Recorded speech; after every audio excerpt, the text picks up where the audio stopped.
This is an educational event on Medicare. My goal today is that everybody leaves here smarter about Medicare than when you just walked in. I understand, I do this for a living, that this is going to be very, very confusing for some people. I'm going to do my best to cover as much as I can in the time allocated. Please stop me at any point and ask a question. So this is very true, and you'll think about this as I go through the presentation. If you're not confused, you're not paying attention. So what is Medicare? Medicare is a federal program that provides health insurance to American citizens and other eligible individuals. For those that might be familiar with it, Medicare was started in 1966. It's called Original Medicare, and it comprises of two parts, Parts A and B. In 1997, under the Clinton administration, we added Medicare Advantage, which we'll talk about, and then in 2006, we added the Prescription Drug Plan Part D. So who is eligible for Medicare?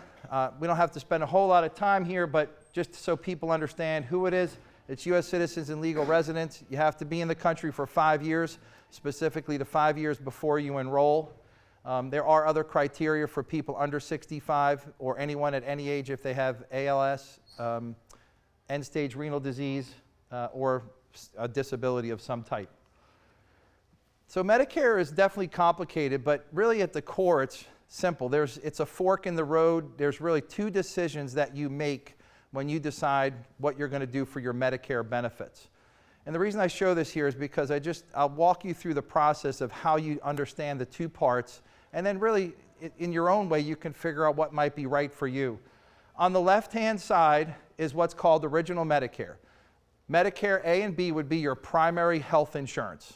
So anytime you see a provider in the country for medical care, that doctor would have to accept Medicare, Original Medicare, and because of that, you would have financial benefits paying for some of your cost of care.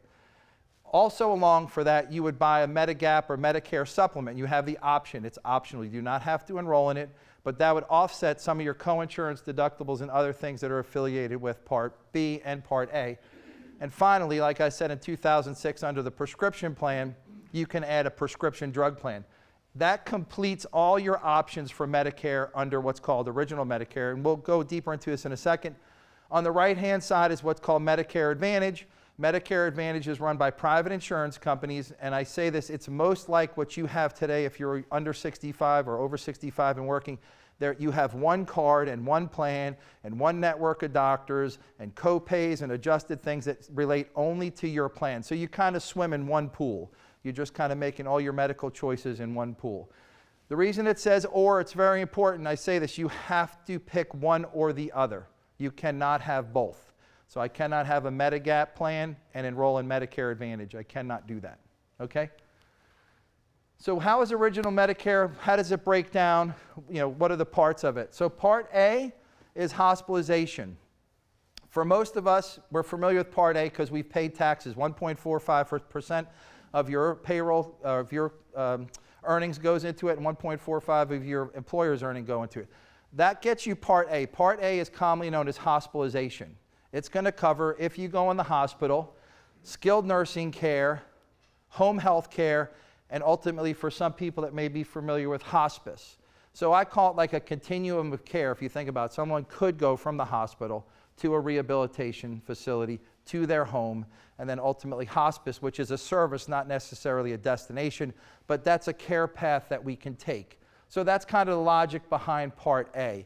Part B really is everything other than what I just mentioned. So that's going to include things like doctor visits, surgical procedures, labs, x-rays, ambulance trips, PT, OT, ST, durable medical equipment. That's all going to be covered under Part B. Now I say this because it sounds crazy, but it's true. Part B is optional because Part B carries a premium.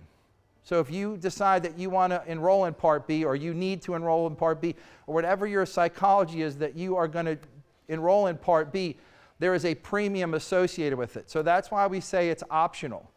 However, if you don't enroll in Part B, and we'll talk about it at the right time, there are penalties that you can face for the rest of your life. And there's also an opportunity where you may have gaps in your coverage that you didn't plan for. And I'll again explain that here in the coming slides. Part D, which we'll talk a little bit more about in a few minutes as well. Part D is going to cover your prescription drugs, both retail and mail order. It doesn't matter how you acquire those prescriptions. Under the Part D plan, Part D is created to help you manage your prescription drug costs. And we'll talk about how it works in a minute. This, again, combination here is that left side of what I showed you. This is probably in the country, 2/3, the statistics are about 2/3 of the country are enrolled in this as their solve for Medicare. I'm not advocating that you do it, I'm just going to let you know. But also this number is skewed, that 2/3, because this has been around since 1953. As I just alluded to, Medicare Advantage really was created in 97, but didn't really come into popularity until 2006 when the prescription drug was added. I'll just take you through a situation and real quick to close that loop. If someone has a claim, they go see a provider, I go see a doctor, and I have original Medicare. It's real simple how my claim gets processed. That claim goes to Medicare. Medicare processes. There will be a balance left. Medicare Part B, for example, which this is important point to tell you, Medicare Part B is an 80-20 cost share after a deductible. A $185 deductible in 2019, it's an 80-20 cost share. So if you only have Part B and you go to a doctor, you're going to pay the first $185 in that calendar year, and then every dollar after that, you're exposed to 20%. Now, that's not bad. We're used to hearing a 20% coinsurance. Many of us have health insurance. The problem with Medicare Part B is there's no limit. There's no out-of-pocket limit. There's no cap on your spending. So in a calendar year, who knows how much you could spend if you don't buy a Medigap policy or, again, on the other side, a Medicare Advantage. I will assume for this that someone bought a Medigap. They go to a doctor, it's a $500 charge. Medicare recognizes $300 and they process 80%. There's a $60 balance left over. That $60 would then go to your supplemental plan, and your supplement would pay accordingly because that's how it pays. So, and then if there was any other patient responsibility after your supplement pays, you would pay. So it's kind of, there's three prongs to it in a sense. There's the first Medicare, there's a supplement, and then there's you. But understand you are protecting your financial exposure by purchasing a Medigap. So here's just a visual of what it would look like. You add these together. One thing that I pointed out, but is true, you need A and B to enroll in a Medigap, so you can't enroll in Medigap without A and B. Obviously, there's a premium associated with this underwriting by insurance companies, some that you would know, some that you might not know. One thing to understand, the plans are what's called standardized. What do I mean by standardized? They're the exact same. So, for example, Medicare has a plan supplement called Plan G. No matter what company you buy, the Plan G benefits are exactly the same. The exact same. It has to be. They're standardized plans of benefits. Some plans will vary based on gender, age, and definitely they change by where you live. The premiums can vary based on where you live. Okay, so how Part C or Medicare Advantage is a little different is, as I said, this is all encompassing under one plan. This is going to be run by a private insurance company, probably names that you know. Same benefits are available. It's important for people to understand that Medicare Advantage, their benefits have to meet and can exceed original Medicare. They cannot offer a plan that has lower benefits. So what I mean by that, they couldn't offer a plan that said we're not going to cover hospitalization or we're not going to cover a certain type of treatment. They cannot do that. So if anybody ever says, oh, well, this plan doesn't offer as much, that can't be true. Okay, Medicare Advantage has to offer equal and can exceed the benefits. And I'll show you how that works in a second. So under Medicare Advantage, under one plan, I get A, B, and typically Part D. And I'll say this, just where we live, most of the plans include Part D benefits. So under one premium that you pay, you get all this.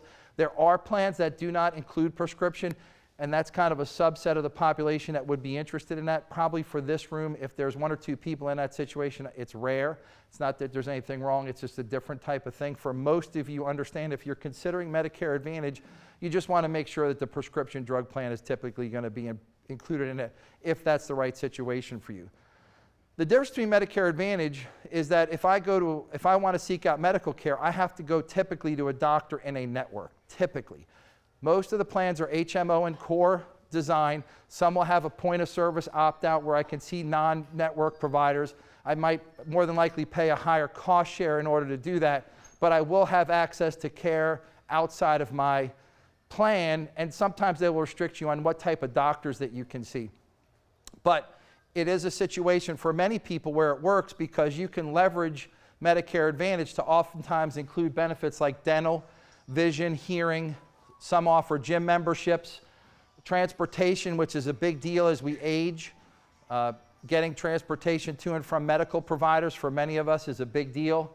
A nurse line, a new trend in the business is what's called over-the-counter benefit, where the insurance company will actually give you an allocation each month to purchase over-the-counter medications, supplements, anything related to your medical health. They'll give you a benefit for that.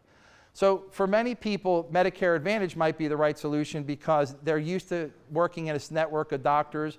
Many of the plans have no referrals, so you don't have to worry about referrals. Some plans might have referrals, but again, you do your homework before you enroll in any of these plans to make sure that you understand all the benefits. So I'll tap the brakes here because I think one of the key takeaways from today is I just want to make sure that you understand that there is a difference between original Medicare and Medicare Advantage. So for both Medicare Advantage and for if you want to enroll in a Medigap, you need Parts A and B. So you'll continue to pay your Part A and B, well, you don't pay for A, you'll continue to pay your Part B premium whether you're in Medicare Advantage or Medigap plan. You'll continue to pay your premium for that. There's no way that you can get out of paying your Part B to enroll in a Medigap or Medicare Advantage plan. So how any claim really works is it has to be a service recognized by Medicare. You understand? So everything drives off original Medicare in a sense. If it's provided, if a service is covered under original Medicare, your Medigap would trigger. So if you went for, say, physical therapy, if that bill was sent to original Medicare, it would go to your supplement because it's triggered under the benefits. If I went for elective rhinoplasty, I just wanted to get my nose fixed because I thought it would be cool, that's not covered under original Medicare, my Medigap won't pay it. In order for Medigap to work, it has to trigger, in a sense, under original Medicare. Under Medicare Advantage, it's the same thing. It's all about the benefit, what the service is. If the service is covered under Medicare, it would be covered under your Medicare Advantage plan. To answer your question without trying to get too deep in the weeds, original Medicare doesn't cover dental. Medicare Advantage, most of the plans cover dental. Original Medicare doesn't cover, say, glasses or contacts or your annual eye exam. Medicare Advantage does. So without getting into a line-by-line conversation on what's covered and what's not, it's important to understand, like I said, Medicare Advantage can meet or exceed Medicare standards and that they do have the opportunity where they will provide additional benefits to you. That's kind of one of the core differences between original Medicare and Medicare Advantage. Under Medicare, you get access to all the explanations when you enroll of all your benefits. There's access on Medicare.gov. I'll stop right here. If you're on Medicare or you're going to be turning 65, you want to set up an account at mymedicare.gov. If you haven't done it, you need to have a Medicare ID. You have to have a Medicare ID in order to do that. But mymedicare.gov, more and more things are being driven to mymedicare.gov because the government understands the inundation. There's 45 million seniors coming in the next 11 years. There's already 60 million in the program. Call centers and things are going to get overwhelmed.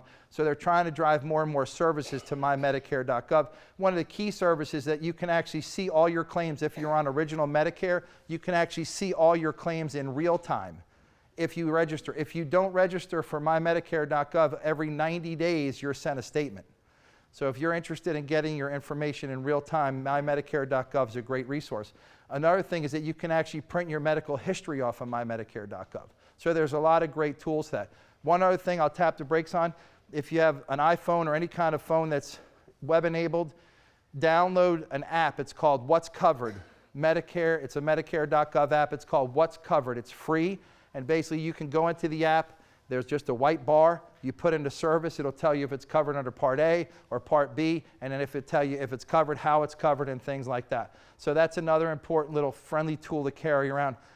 The last thing is a website, not just Medicare.gov, but if you're looking to find providers under original Medicare, so for us that live, Fairfax County or Loudoun County, these big counties, and we're trying to find providers, or even if you're in a rural county, if you go to www.medicare.gov/physician-compare, you can find doctors that participate in original Medicare. So these are all just useful tools. If you're especially turning 65, I'll get ahead of myself a little bit here, but you want to make sure your doctors participate. You want to call and check that they participate, whether it's original Medicare or Medicare Advantage, if you want to continue to see those providers. So now that we have an understanding of really the products, A, B, C, and D, what is really most important is that you understand when to enroll. When are we eligible and when can we enroll? Because as I just alluded to before, if you don't do it in the right window, which this is the first one I'll explain, there are penalties that can last the rest of your life. So when you turn 65, there's what's called your IEP, or your initial enrollment period. This is 7 months that surround your 65th birthday. So the 3 months prior, the month of, and 3 months after. Now, during this window, you can apply for A, for B, for your prescription drug plan, Medicare Advantage, and your Medigap. There's no medical underwriting. There's no penalties for pre-existing conditions, nothing. If you play by the rules, as we say, and enroll in this 7-month window, they cannot do that to you. But here's what's important for a lot of people that they don't know. And I say this because somebody's going to say, oh yeah, I got 7 months, I'm good. Watch what happens. So if I enroll in the first 3 months, I was born in September. So June, July, and August, if I enroll in June, July, or August, I will start on September 1st. That's great. If my health insurance ended or whatever the case may be, I can go from health insurance at 64 and 364 days to the next day being on Medicare. It's great. No break in coverage, no penalties, no pre-existing, nothing. If I miss September 1st because I'm lazy, I'll start October 1st. So in a sense, I go a month without having some Medicare benefits. Now here's where the problem starts. If I miss September and I go to October, I have to wait 2 more months. Now why is that a problem? Well, I can have Part A, but they're going to delay your Part B enrollment. If I don't have Part B, what can I do? I can't buy Medigap and I can't buy Medicare Advantage. So if I don't have those supplemental benefits and I'm waiting for Part B, I'm left naked holding Part A, which is only hospital and those types of things. So why am I emphasizing this point? Not just for the penalties, which I'll talk about in a minute, but as we age, to go 1 day without health insurance is obviously a big financial risk. So it's extremely important that you understand when to enroll, okay? And I'll talk about working past 65 in a minute. But for those of us in the room that will be turning 65 and have no option but to go on Medicare, I'm just trying to emphasize the importance of make sure you do this early and get enrolled so that you don't face any types of situations. What happens is if you don't enroll, is you will face penalties for Parts B and D. So Part B, for every 12-month period you went without Part B from when the government deems you were first eligible, you will pay a 10% premium of the Part B premium of that year for the rest of your life. Okay, I can repeat that. A 10% penalty of the premium for every 12 months you go for the rest of your life. So let's say from 2018 to 2019, I made a mistake, I didn't enroll on time, and I went 12 months. The premium for Part B for 2019 is $135.50. I would pay an extra $13.50 on top of my $135.50 to be in Medicare Part B. And that 10%, so if next year the premium went to $140, I pay 10% $140. If it goes to $150, $160, $170, I continue to pay 10% for the rest of my life. If you don't enroll in Part D, now the calculation is kind of quirky, but in the end it's still a penalty. For every month that I went without Part D coverage when I was first eligible, I pay 1% per month of what's called the National Benefit Premium Average. So without you having to understand that, I'll try to make it real simple. The average premium for 2019 is $34. Just for simple math, I went 25 months without Part D. 25 times 34 is approximately $8.50 that I have to pay to the government, plus the premium to actually be in that Part D plan. And again, that lasts the rest of my life as long as I'm enrolled in prescription drug plan. And that applies whether I'm on a standalone prescription drug plan under original Medicare or if I enroll in Medicare Advantage. Doesn't matter how I acquire my Part D benefits, I'm going to pay that penalty. So if I switch from original Medicare to Medicare Advantage and I think I'm going to get out of my penalty, no. You're still going to penalty follow you as long as you're enrolled in a Part D plan. So the gentleman asked about income on Part B. So under Part B, I mentioned before that there's a premium of $135.50. So this is 2019. It'll change for 2020. It'll change probably every year the rest of our life. If I'm single and I make $85,000 or under, I pay the $135.50. If I make between $85 and $107, I'm going to pay the $189, and on it goes up. This also works for, I didn't put it up here for time's sake, but the same income brackets apply to Part D Medicare. So you would pay an IRMAA adjust, it's lower numbers, but for time's sake, understand that you would pay two. So if I made 100,000 as a single person, I would pay 189.60, and Part D I think is 1240. So between the two, 1240 plus 189, approximately $200 that I'm paying to the government. The difference between Part B and Part D is Part B is included in a sense. You're paying all your Part B, it's one premium. Part D, you're still paying a premium for your Part D plan, and you're paying the IRMAA. Just to understand IRMAA real quick, it's a 2-year look back. So 2019, they're looking at your 2017, with 2020 around the corner, they'll look at your 2018. It adjusts based on your MAGI for that year. So we have obviously a very credible planning firm here that you can work with. So if you're going to do Roth conversions or you're going to sell real estate, you can plan around your Medicare, where that year where your income spikes, if it makes sense for you to do something prior to that, before Medicare, work with one of your professionals to help you understand this. So for 9 years, they froze what's called indexing. These numbers haven't changed. Supposedly, next year, they're going to bring back indexing, where that 85,000 for simple math, if it went up 2%, would go to 86,700. Because that's one of the things that hurts us, because if we're doing well in life, our income should go up every year.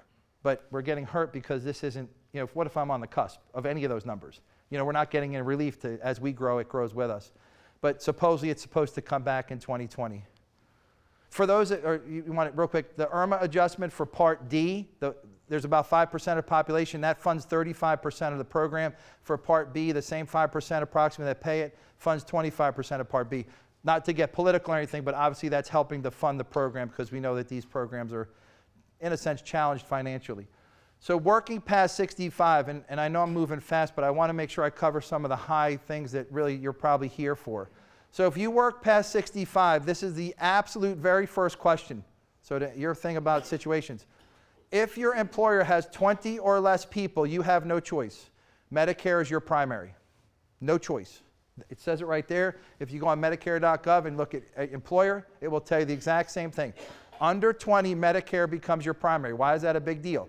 If you don't enroll, forget all the other things about penalties, and you file a claim with your insurance company, you're 66 years old, and you have a 5-person company, more than likely they're going to say, why are you sending this? This needs to go to Medicare. You're going, no, I have health insurance.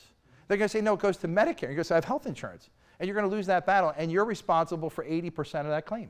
Don't listen to your friends. Don't listen to your coworkers. If you work for a company past 65, big or small, talk to the HR department. Talk to the HR professionals and find exactly what you need to do as it relates to Medicare. Obviously, we have some knowledge about this subject, but we always like to tell our clients to go back to the source to make sure that there's some other mitigating circumstance that we might not know about that might make your situation unique. Barring that, which is, I don't know when that happens, but if it does, short of that, these are the guidelines that you want to adopt. And the same applies if a spouse, husband, I work for a company of 20 or less, and my spouse is going through my insurance at 65, she would have to go on Medicare. Understand, it's not just me, it's the spouse. So however that works, is obviously it's hard to marry somebody exactly the same age, but we want to be cognizant of that. So if you have over 20 employees, you have what's called creditable coverage. That means that your coverage by CMS is deemed to be equal or it can exceed the Medicare standards for Parts B and D, which means you don't have to enroll. That you can go past 65 and stay on your health insurance as long as you're active at work. When you retire, if you lose that health insurance, that would be the trigger under what's called the special enrollment period, the last line there, that basically is a repeat of your initial initial enrollment period. Okay, so I'll repeat that again. So I work past 65, I work for a large employer, I decide at 70 I want to retire. I have the same opportunity to enroll in A, B, C, D, and Medigap. The time frames vary a little bit, as you'll see, but I have the same rights even though I waited 5 years because I've played by the rules, and most important, I've had creditable coverage. Creditable coverage. Again, meets or exceeds the Medicare standards. If your spouse's plan is over 20 lives, you're good. If hers is under 20 lives, then you have a decision to make, to go on your health insurance or go on Medicare. It's all about, it's where you're enrolled. It's where you're enrolled. Not what you're eligible for, it's where you're enrolled. This is small here, but you cannot miss this. See what it says right there? Can you read that? COBRA is not creditable. What do I mean by that? I'm 65, I work to 67, and I decided, and I work for a large company, I'm going to go on COBRA for a year and a half, get my health benefits that way, and I'll enroll in Medicare in the 19th month. There's a problem with that. Medicare doesn't recognize COBRA as creditable coverage. They consider employer coverage when you're active at work creditable for a large corporation, but COBRA is not considered creditable. Okay, do you want me to tell you, here's a real life story to understand what happens if that happens. I'll just make a story up so you'll understand how bad it is. I go on COBRA and it expired in August of this year. Okay, so I've been on COBRA, I'm 68 years old, and my COBRA expired in August. Watch what happens. I have to wait, I can get Part A, I have to wait till January to enroll for Medicare Part B. It's called General Enrollment Period. My benefits for Part B won't start till July of next year. Okay, do I even need to go farther than that? I'm going to go all that time without Part B benefits because COBRA will act just like your secondary payer and pay the 20%. Okay, now your prescription you're immune to. COBRA is creditable for prescription, but not for Part B. So if you or anyone you know is over 65 and thinks that COBRA is the answer, I would tell them run. You work past 65 and on a large employer plan, unless you're on an HSA, you will take Part A. If you want to continue to contribute or fund an HSA past 65, you can have no parts of Medicare. Zero. Zero. Not A because it's free, not B because you want it. Zero. So in that situation where you are, if you want to continue to work, as long as you're not on an HSA, everything can stay the same. If you have an HSA, then you would either have to change off your HSA or you would probably want to put her on Medicare. That's really where it goes. One thing I forgot to mention, if you are on Social Security prior to 65, you're automatically enrolled in A and B. Automatically enrolled in A and B, and I should have mentioned this, and I apologize. I feel rushed. I want to make sure I cover as much as I can. If you're on Social Security, assuming 4 months prior to your 65th birthday, you're auto-enrolled in A and B. And for the rest of your life, you have to be stuck with A. You cannot opt off A. So if you went back to work, wanted an HSA, the one account, you couldn't do it. But Part B, you can go in and out of no matter how you enroll. For all the rest of us, if you're not on Social Security, do you think the government sends you a card, a notice? Nope. Nope. You got to pay attention. If you are eligible and you're in your IEP and you miss it, we just learned what happens. So you have to be proactive in how you're going to secure your Medicare benefits. So this is a visual of what's called an SEP, Special Enrollment Period. I qualify for this if I worked past 65 and had creditable coverage, like I explained, where it meets or exceeds Medicare standards. I technically have 8 months to enroll. Can everybody see that? I have 8 months to enroll in my benefits, A, B, Medigap, and I also have just 63 days to get Parts C and D. Okay, these are standards for Medicare. Okay, just so you see visually that you have timelines. If you miss these, guess what happens? Penalties. The same exact penalties as I mentioned before. So you have to be cognizant. If you're working past 65, it's great that you have great health insurance. Don't feel the rush to retire. Live your life. Do all the right things. But what we typically recommend is when you know that you're retiring on January 1st, in October, if you already have Part A, start your Part B application process.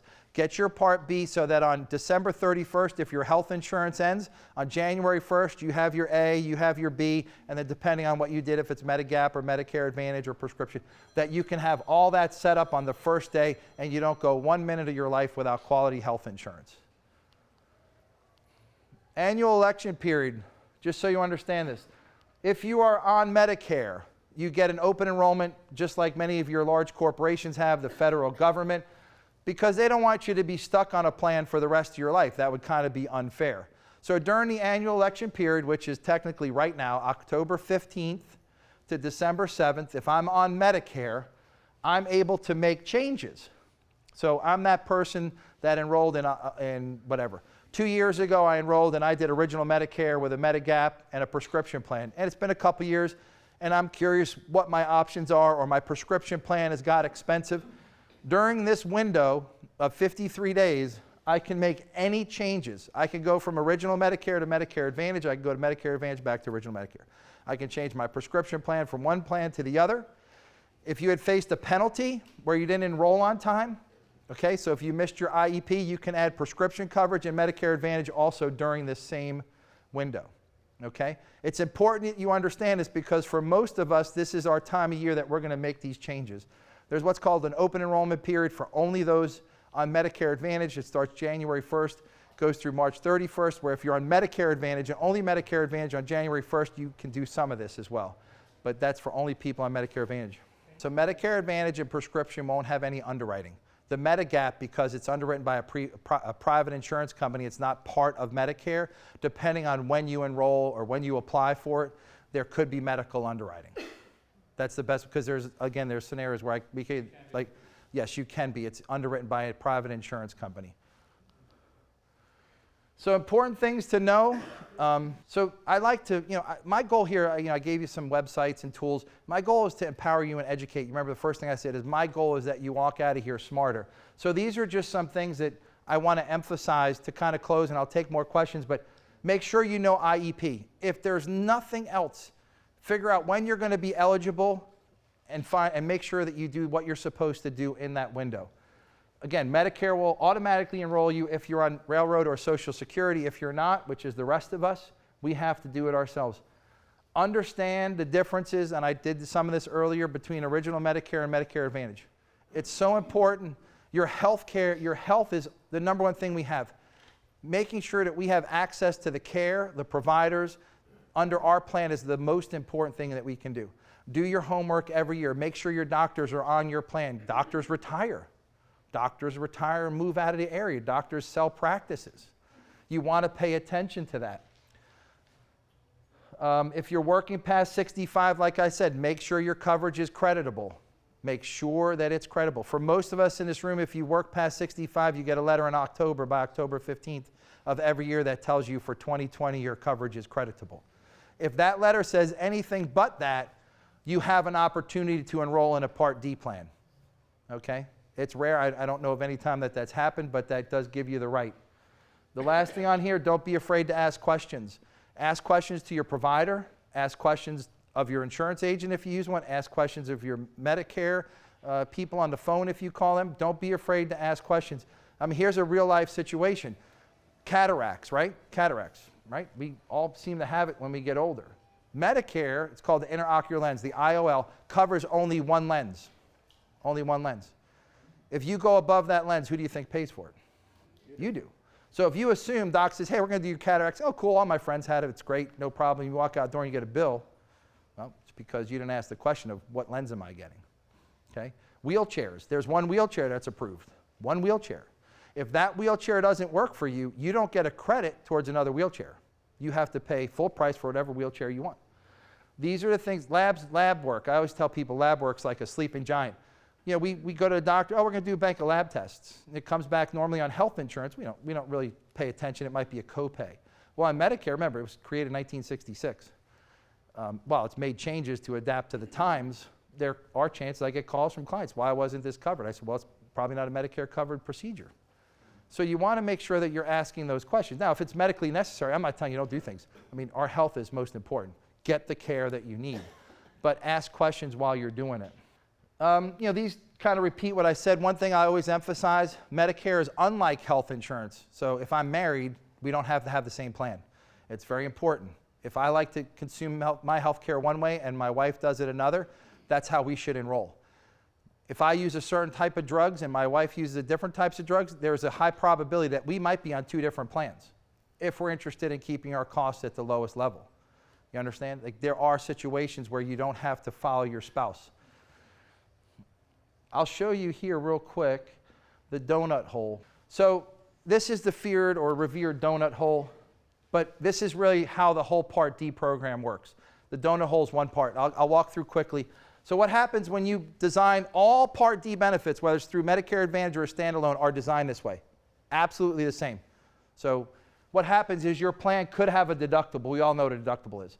I'm on a medication If it's applicable to the deductible, I pay 100% of the cost of that drug until I reach, for 2019, $415.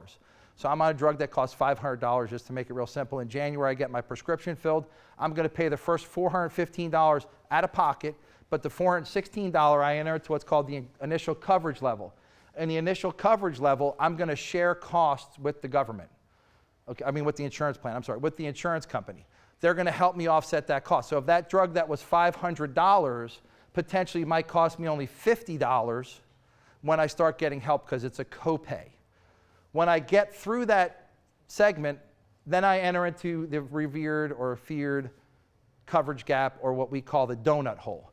The reason it's a donut, you can see silhouetted behind here. I have some meat on my plan, I'm getting a benefit, right? What happens in the donut hole, it disappears, and then you'll see in a second we gain that coverage back. What happens in the donut hole is we assume, and unfortunately this slide's a year old, I didn't update this for 2019. Technically for brand name drugs it's 25% and generics it's 37%. So that $500 drug, if it was a brand name drug, I went from paying all $415 to, I'm just making a number, to $50, to now I'm paying 25% or $500 or $125. And I will remain paying that until my portion of the cost of that drug, plus some small portion of the excess cost, counts towards it out of pocket, where if I hit $5,100, then I enter into what's called catastrophic and I pay 5%. So that $500 drug when I hit catastrophic is only going to be a $25 cost to me. So why is the donut hole a problem? Because that's the part that we as a consumer assume the highest percentage of the drug cost. Does that make sense? Now for some of us that maybe remember it, when the donut hole first was created, it was 100% liable on us, the consumer. So when people say that it's claiming for 2020, it's 25% brand, 25% generic. That's a good thing. You know, hopefully it continues to go down. The negative for 2020 is the size of the donut hole, which this year was a little over $1,300. For next year, it's almost $2,000. So they've lengthened it. They did increase it to $4,020 on the low end. So where this says $3,750, next year it's $4,020 as the low end, but it lasts to $6,035. So it's a larger hole.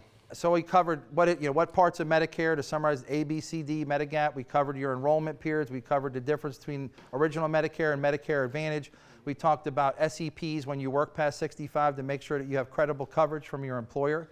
Right? We talked about the open enrollment, when you can make changes when you're on Medicare. We talked about the donut hole. I mean, for time's sake, there's obviously a lot more we could talk about, but I thank you for your time. And again, I thank our gracious host for holding us here.